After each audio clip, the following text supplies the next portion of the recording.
20 on-call transportation consulting services. Contracts will term of 60 months, beginning on the effective date of the contracts, and the option to extend the contract for 2 additional 12-month terms. Selected pre-qualified on-call transportation consultants created as a result of the request for qualifications issued by the department in August of last year. The funding for these contracts is limited by the annual budget allocations, other funding from developers, and or other funding sources. Throughout the term of the contracts may be identified later.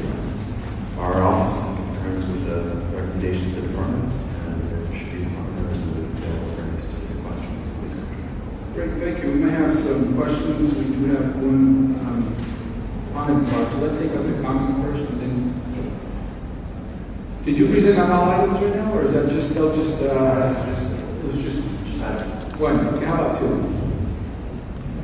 Michael Garcia from the CAO's office prepared the report, CAO report for item 2 and 3. Item 2 is a report relative to city planning requests to execute 6 contracts for on-call historic preservation consultants. The proposed term of the contracts is 60 months from the date of execution, with the option of 2 additional 1-year terms. The CAO's office conducted a charter section 1022 that determined the work is to perform more feasibly by a contractor, since there is insufficient existing city staff to perform the work, and the work is limited to open intermittent in nature.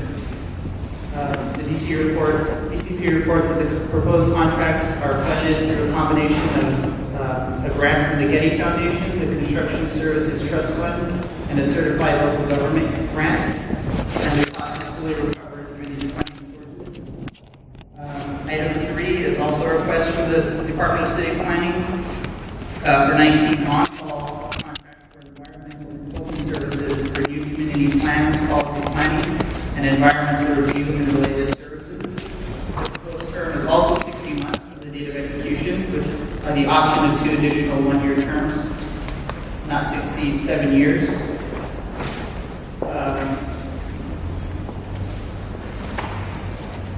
The CAO's office also conducted a charter section 1022 concluding that the work can be more feasibly contracted out. And the DCP reports that the proposed contracts will be funded through a combination of funding sources, including general fund budget appropriations and other funding sources as may be identified with specific projects as they arise through the term of the contract. And that is item 2 and 3. Thank you. Myself and Nick are here for any questions. Thank you. William, we'll go on to public comment. William Kuzmin. Thank you. Hello, esteemed council members of the Planning and Land Use Committee. It's nice to be here today. This is the first Planning and Land Use Committee meeting that I've attended, so you'll forgive me if I miss some protocol here. My concern about these 2 agenda items is more particularly with agenda item 3, which is regarding the environmental impact report. I read the contracts and I saw some issues that I was kind of concerned about. One of those issues is that the expertise of these environmental companies are also going to be required to deal with the implementation of municipal codes, and that these contractors, when they are hired, are going to be paid by funds from grants. And as I read through the contract, it said that the city was going to be paid for these services when they are completed. I understand that the purpose for this is to help work with the EIR. Sir, you want to end up, but if you could just finish your thought on that. Well, my concern is that after the Hollywood plan and what happened with that, a lot of the concerns that I have with the Granada Hills Community Plan are exactly the ones that the judge struck down. So I really want to make sure that when that EIR is looked at, it's done properly and thoroughly. Great, thank you. Now, staff, on these, call staff back up, please. On all these contracts, they're going to provide environmental, historic, and transportation. understand that we've done this before, we just haven't updated these lists in a very long time. And what would you say is the benefit of hiring these consultants as opposed to hiring full-time personnel in the planning department? Why are we outsourcing this rather than hiring planners for the department? I would defer to the department specifically on that. That's the reasons why. You can see it goes on. Yes, sir. Jason King, Office of the City Administrative Officer. So the department utilizes on-call contracts to meet peak workload demands and also utilize expertise in specific subject matter expertise in areas that the department doesn't actually have expertise in. So typically what will happen is a project will come through and the department doesn't have a specific expertise necessary. They'll tap with the on-call consultants to actually come in and supplement a staff led by city staff. There are also times where due to project timelines, we don't have sufficient staff that can offer sufficient overtime to complete the project, and we need to supplement our workforce with on-call consultants. And given the intermittent nature is the reason why we don't build up the planning department for these purposes. Okay. And in your opinion, would this compromise the independence that the department is supposed to have when looking at some of these projects as they come through? Or would there be possibility for any conflict as we're hiring outside consultants to look at what should be a city purview or review? That's a compliment to the public. The department and the city attorney's office review all of the consultants' work, so I don't see it as a conflict of interest. The department doesn't just stamp what the consultant provides and sends it forward. They actually do their own review and analysis on the consultants' reports. Okay. And will the majority of these consultants be used for policy making? For example, we call upon a consultant to advise the planning department to create policy, or is it more project specific as they go through the process that we need some type of analysis? It's both. It's both. Okay. And how do you go about in selecting these consultants? If you have a list, if you have a bench, how would you select, one of the historic preservation consultants, for example, when you need them? Typically, when a project comes up, the department prepares a work order and basically submits that to the bench, and then the consultants that are actually specialized and have responded and qualified to do that particular type of work can submit a bid to the department, and the department evaluates that bid and selects the proposer who is best qualified to assist in that project. Okay. And are we required to abide by any small business rules, regulations, local, state, or federal? In compiling the list, the department follows all of the city's typical guidelines for contracting, including the back departments. And so what guidelines do we follow here to support small businesses?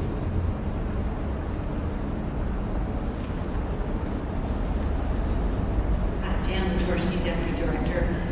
Particularly on the transportation, I believe, and the environmental contractors, we created different tasks. So you didn't have to bid on all the tasks. If you're like a small business that could just do something in particular, then you could bid on that item. And that's why our list is pretty extensive. We have a combination of medium, large, and small firms. So they'll all be able to bid on the tasks that they're qualified for. Does the city have a small business goal hiring for each contract or RFP that we will put out?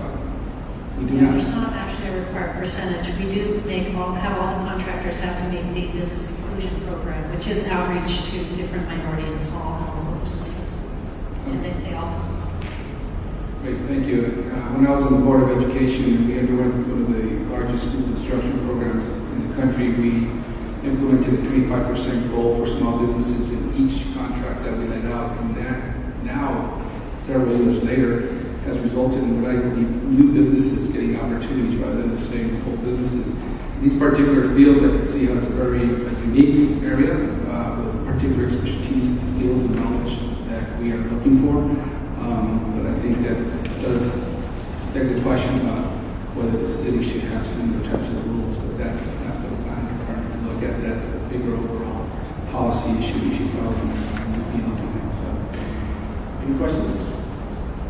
I think you asked most of the questions that I had, but one of the questions I had is a lot of these firms also do environmental work like historic preservation or transportation planning for folks that have applications, developers and others.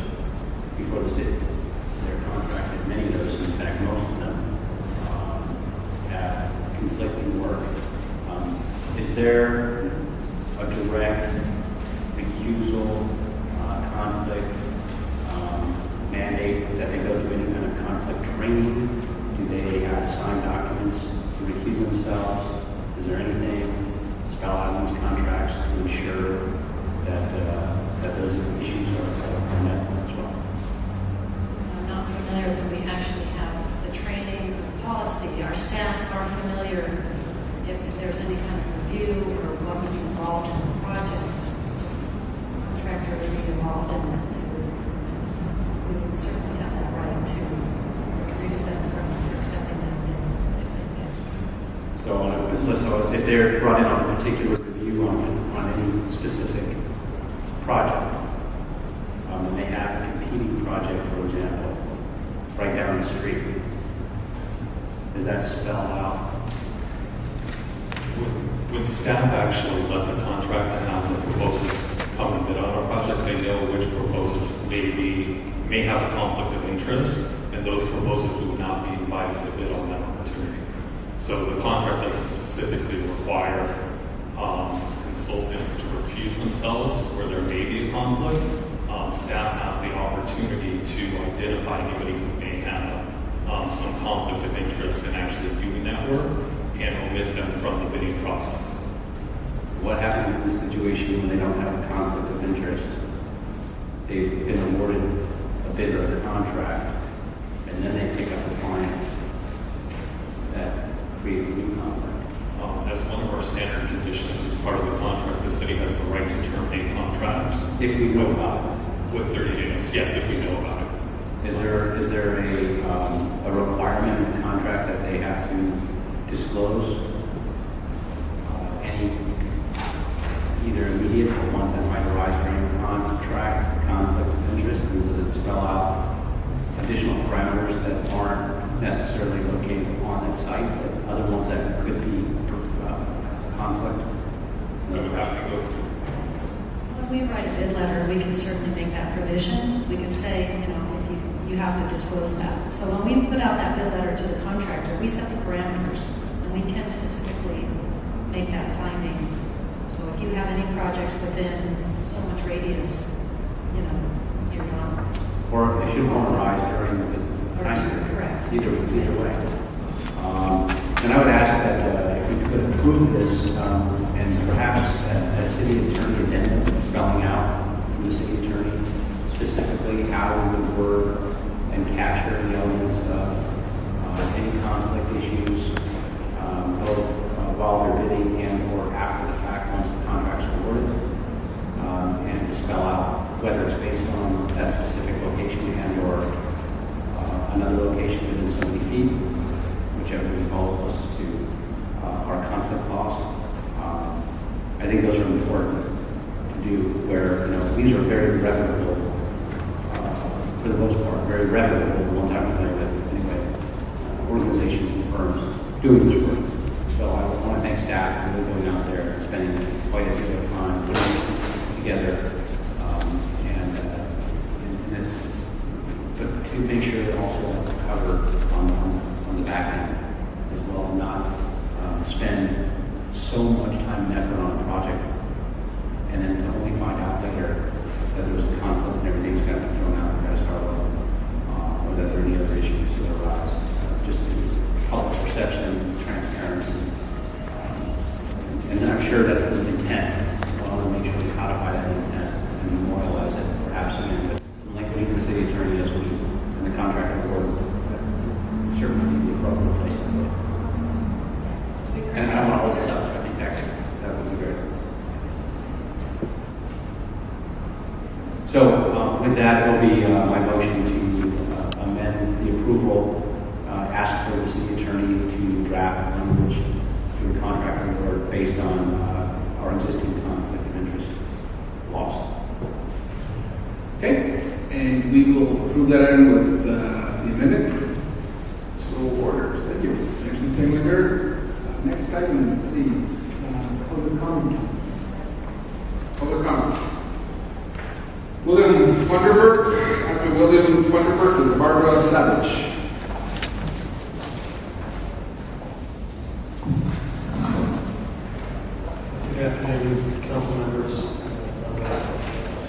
My name is William River. I'm here to speak on behalf of myself as a private citizen and resident of the 400 Northwest House Sycamore. As a resident of the 400 Northwest House Sycamore, part of the Water of the Commerce Association, we worked diligently with your staff and the staffs of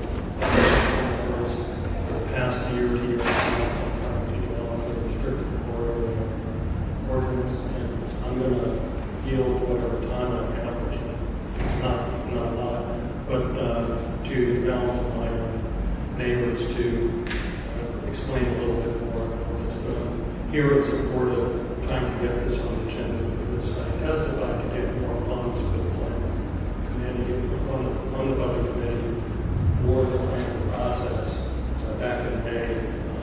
The plan was to try to get more things like this to meet commercialization. Thank you very much. Great, thank you. Thank you very much. Barbara Savage, Robert Easel. Good afternoon, Councilman. My name is Barbara Savage. I'm the president of the La Brea Hancock Homeowners Association. I'm also the secretary of the Greater Wilshire Neighborhood Council Land Use Committee, and I serve as an alternate board member on the Greater Wilshire Neighborhood Council. I'm also a former employee of Los Angeles, the city of Los Angeles. I've lived in the Hancock Park, La Brea Hancock area for over 20 years, and the La Brea Hancock area is a very small, tiny block of single-family homes nestled between Hancock Park and the La Brea Tar Pits, both of which are HVOZs. We're 294 homes that were built between 1929 and 1932, and some have been tastefully remodeled within the style of our neighborhood. Unfortunately, many of our residents are well past retirement and have a nest egg that's valued at about $1 million. Now, I understand the city's financial gains from property taxes on home sales, but I also recognize that the city of Los Angeles, specifically, can I continue? Finish up your time. Specifically, the Mid-Wilshire area has great historic reference. Our homes, the 294 homes in the single family area, maintains bachelor tiles where we still have historic style homes, just like the historic Arlington Heights craftsman style homes. While we accept the Thank changes you. going on, I'm trying to be fair. I know I lost my You have 1 minute. They said that they would yield to me because these are all with me. You can submit, you have the right, you can I submit do as well. have. Okay, thank you. We can get the whole. Just trying to be fair with everybody, otherwise everybody will get an exception. Robert Easel, Diana Easel. Thank you. In 2007, our La Brea Hancock neighborhood had only one McMansion on 295 homes. As Barbara just pointed out, soon there will be 33 McMansions, actually, so you can get a chance to point that out. The pace has more than doubled, and in the next few years, the character of our neighborhood will be destroyed, and with it, the value of our traditional homes. La Brea Hancock's RFA motion will address mansionization problems specific to our neighborhood that even the BMO amendment can't address, such as an ironclad requirement for detached garages. We support a citywide BMO amendment, but our historic neighborhood needs to have its own RFA ordinance. If our motion is stalled, the committee is putting a de facto moratorium on a zoning tool intended to help neighborhoods like ours. In that case, moratorium should also be placed on developers, an interim control ordinance to stop them from manipulating loopholes in the BMO to build them in mansions. I know the city planning budget was increased for the purpose of addressing the RFA, and when those new planners are on the job, we hope that the Ray Hancock's RFA is also on their list. Thank you. Diana Easel, Irene Nicole Pye.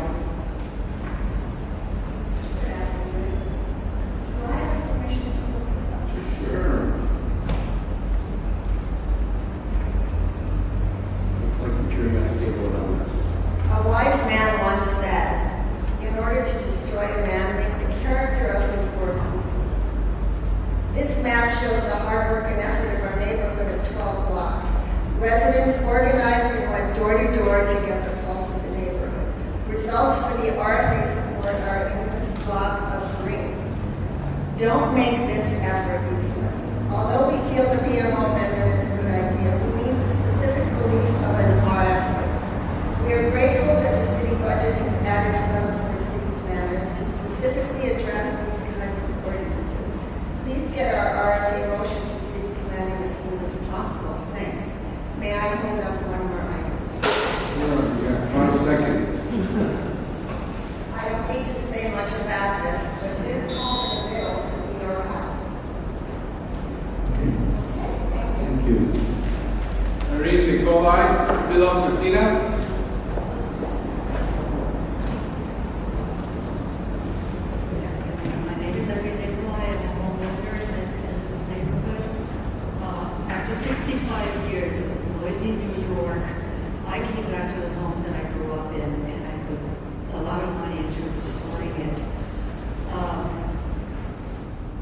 last year, I woke up to the same jackhammers and screaming and loud music that I escaped from New York. My next door neighbors also put in a balcony that now overlooks my little garden, and I figure I'm 76 years old. I figure I have 10 years of lucidity left in my life. And the idea of having to live in a place like New York City that I escaped from is extremely alarming and very depressing. And I'm here to speak for people like me in this neighborhood. Thank you. Thank you.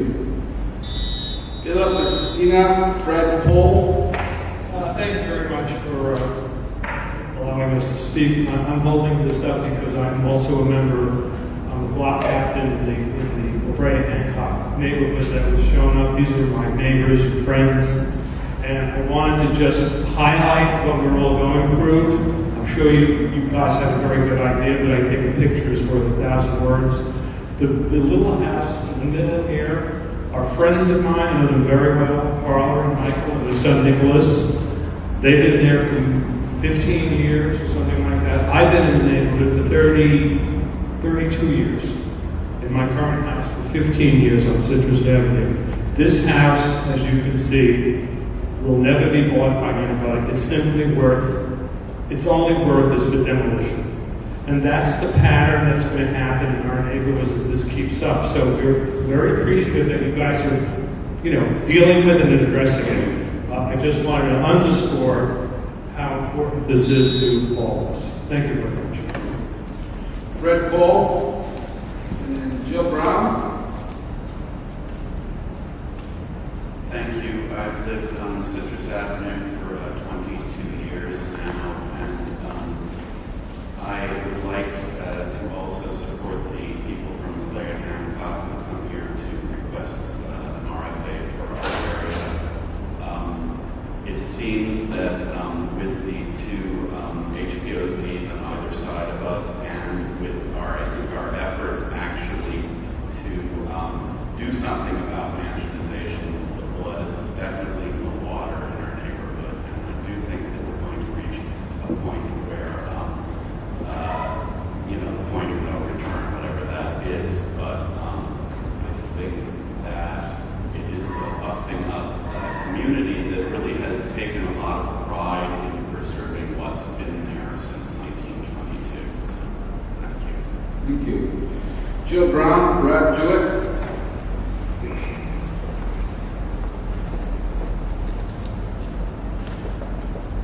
Good afternoon. I want to tell you about a family who moved in down the street from me about 5 years ago. Their house is a typical Spanish home built in the 1920s, much like the center one in that picture, although I'm on a different block. They put a lot of effort and money into renovating it. They added some square footage while maintaining its historical character and Spanish style.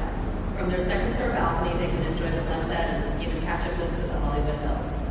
Then last year, the house next door to them was bought by developers who tore it down and began building a huge McMansion. The developer got rid of the driveway that had served as a buffer between that house and my neighbor's house. After living next to a construction site for 8 months, now all of my neighbors can see from their balconies the massive wall of the McMansion towering over their small Spanish home. That would be bad enough, but last month the house on the other side of my neighbor's house was sold to developers. So now what are their choices? They can endure another year of construction and then be boxed in by McMansions on both sides. Or they can sell, but what's the value of their house now? Now it is only a teardown itself. Thank you. Thank you. Brad Jewett, William Kuzman. Good afternoon. My name is Brad Jewett. I live on the 600 block of South Sycamore Avenue, which is within the Brea Hancock Park Homeowners Association.